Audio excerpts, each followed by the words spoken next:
Salut Andreas. Allô, Alison. Merci beaucoup de m'accueillir chez toi. Ça fait plaisir. Ta famille célèbre 50 ans de gastronomie grecque. Elle débute où, l'histoire de la famille Papadéas en restauration à Québec? Par l'arrivée de mon père au port. Comme tous les enfants d'après-guerre, c'était de se faire une vie ailleurs. Les jeunes arrivants grecs avaient comme première option de travailler dans des cuisines tout de suite. C'est comme là que l'idée a germé d'ouvrir un commerce éventuellement à lui. Mon père s'est dit pourquoi pas ouvrir un café-bar pour les marins, en pensant bien sûr aux marins grecs qui débarquaient. De là est venue l'idée d'ouvrir un premier débit, boisson, café, un peu de bouffe, tout ça, à saveur de la Grèce, si on veut. Sur la rue Saint-Paul. Sur la rue Saint-Paul. Le bâtiment est encore là, d'ailleurs. Après ça, mon père a décidé d'ouvrir un vrai restaurant grec, comme il y en avait à Montréal, mais pas à Québec. Qu'est-ce que ça veut dire un vrai restaurant grec? Servant de la nourriture uniquement grecque, avec une ambiance grecque, avec de la musique grecque, comme en Grèce. Quand j'étais petit, ma grand-mère elle partait le matin pour aller chercher les brebis dans la montagne. Avant de partir, elle se levait à 5h30, elle allumait le four. Elle mettait une grande panne.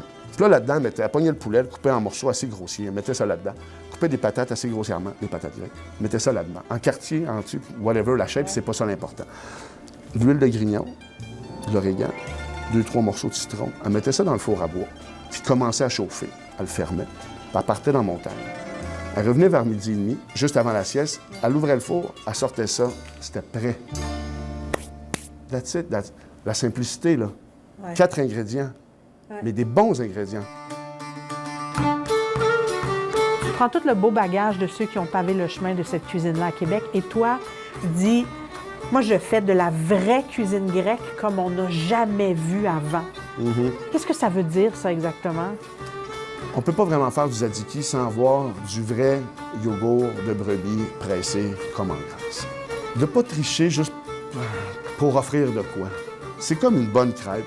Sirop d'érable ou sirop de poteau. Ben, c'est ça. C'est la même affaire. Tant qu'à faire un truc, fais-le vraiment. Qu'est-ce qui serait représentatif, justement, de la cuisine grecque à Québec en 2023, selon toi? La pieuvre. Ah, c'est intéressant, ça. Parce qu'en Grèce, on en mange beaucoup sur le bord de la mer l'été. La pieuvre avec le ouzo, tout ça, tu sais, on en mange, on en pêche.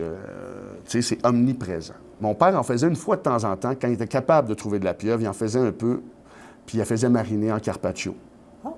Comme on va faire aujourd'hui. Oh, wow!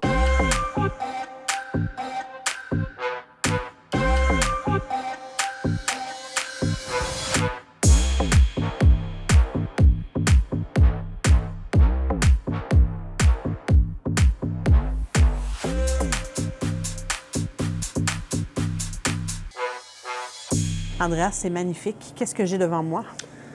En grec, on appelle ça orthapodi xidato. Donc, ça serait une pieuvre vinaigrée, si on veut, donc marinée au vinaigre. Ce que j'ai trouvé fascinant en te regardant préparer ça, c'est l'utilisation d'un vinaigre de pomme grenade. Oui. En Grèce, la pomme grenade est omniprésente. Chez ma grand-mère, il y a un pomme grenadier en plein milieu de la place. Au lieu d'avoir un pommier, on a un pomme grenadier. Wow. Donc, qu'est-ce que je fais pour la boucher parfaite? Un peu partout. Un peu partout? Oui. Comme ça ici? Oui. J'y vais. Ah oui. Santé, cher gourmand. Ma texture. Oui, bien c'est ça. La tendreté de la pieuvre. L'huile d'olive de qualité, hein? Une huile d'olive, ça donne du goût toujours. C'est du beurre. C'est fabuleux. L'acidité de ce beau vinaigre de pomme grenade. Je pense qu'il y a un petit vinaigre balsamique aussi en même temps. Balsamique au miel. Qui ajoute le petit côté sucré aussi à la fois. Et l'origan, tout fin. C'est comme le parfum qui vient m'ajouter un peu de wow. L'origan, c'est le parfum de grand-maman. Oh, t'as un petit peu. Là, j'ai de l'orange. Oui. Hey, il y a toutes sortes, une bouchée. Complexité extraordinaire. Le petit zeste d'orange à la fin, là. Hein? La petite touche de fraîcheur qui vient de sortir du vinaigre. Petite touche d'été. C'est simple. Ah ouais. C'est très simple. Mais le bonheur est dans la simplicité. Surtout dans ta cuisine. C'est gentil.